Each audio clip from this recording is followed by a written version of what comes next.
So should we off till after the holidays? This is a question I get asked all the time. And I literally was asked this twice this morning, once by a team member agent and once by a customer.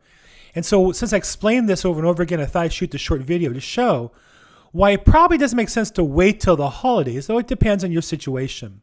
I'm Bill Gross. I'm the LAProbate expert. I sell houses in Southern California and I have a national team of real estate agents focusing on probate real estate. One of the things that I get asked all the time is, what should I do with my property? And the thing I learned from my mentor was the best thing to do is what's best for you. When it's time for you to sell, you should sell. When it's time for you to buy, you should buy. You should play the cards that you're dealt, not somebody else's, or try to read the tea leaves of the market. Oftentimes, sellers will say to me, well, maybe we should wait until January, February when the market's better before we put the property on the market. Because they'll say there's no buyers during the holidays. It's just not true. It's just not true at all that there's no buyers during the holidays. And I'll show you factually that's the case. So let's take a look at, this is the multiple listing service I belong to called the Combined LA Westside Multiple Listing.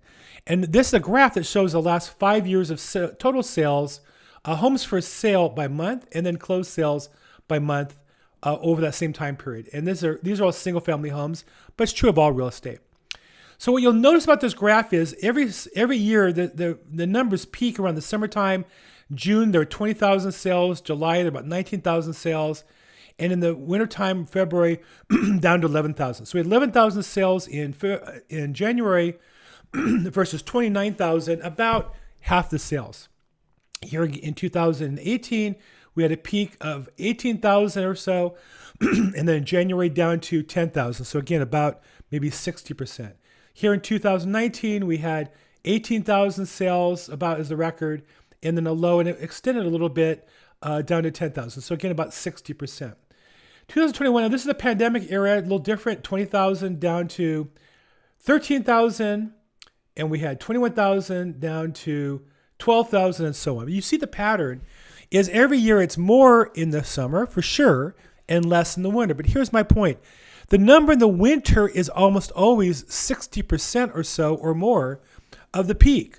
So it's not that there's no buyers, there's a little more or somewhat more than half the buyers buying houses and closing. But there's also less properties for sale at the same time. Take a look at homes for sale, you'll see the exact same pattern. So what happens is sellers take their house off the market, about half of them, there's still half the buyers available, or 60% or so, and they'll still buy whatever houses are there. Similarly, there are buyers who leave the market, there are buyers who are there, but this doesn't affect the value of the property. This only affects who's in the marketplace. It would be as if Nordstrom's had less inventory and ran less sales, there'll be less buyers. But when they run normal inventory, there'll be more buyers who are attracted to the inventory and the marketing that they do. So it's not true there's no buyers in the holiday period. It's true there's about 60%. And if you want to sell the property, there's more than enough to sell your home because not only are there enough buyers, there's less sellers. And so now the buyers who are active and want to buy have less competition to look at, and that will help get your property sold. That's the first reason why you should consider keeping your house in the market. There are plenty of buyers, about 60% at the low point, and this is still, we're only in September right now. Number two, do you really want to miss all the buyers between now and January? Meaning, it's one thing to say the market's better in February or March, and that might be true statistically in terms of activity. But by not having a house in the market, what you're doing is any buyer who is, and you can see, again, looking at the statistics, that in November, December, January, there's plenty of buyers buying property. By pulling your house off the market, those buyers won't see your home. They'll only see the competitors' homes. And so does it really mean by waiting, you're going to get an advantage? Now, it all depends on your situation. If your property is rented at a fair market rent, well, then there's no reason you have to sell now. You might want to wait. It depends on the details. But if your property is vacant and you have carrying costs, you have the risk of a squatter breaking into the property. There's nothing but cost between now and March or April. The sooner you sell the property, the better you are. You might even get, if you got less, you'd be better off perhaps by saving 3 or 4 months' expenses. Now, if you're a buyer, it might make sense for you to buy now, it might not. It might make sense for you to buy during the holidays because it works for you. It might not. You'd make the decision based on yourself. But if you're an investor and you see a great deal, or you're a buyer and the house you've been looking for that hasn't been available all year becomes available, now it becomes a time to buy.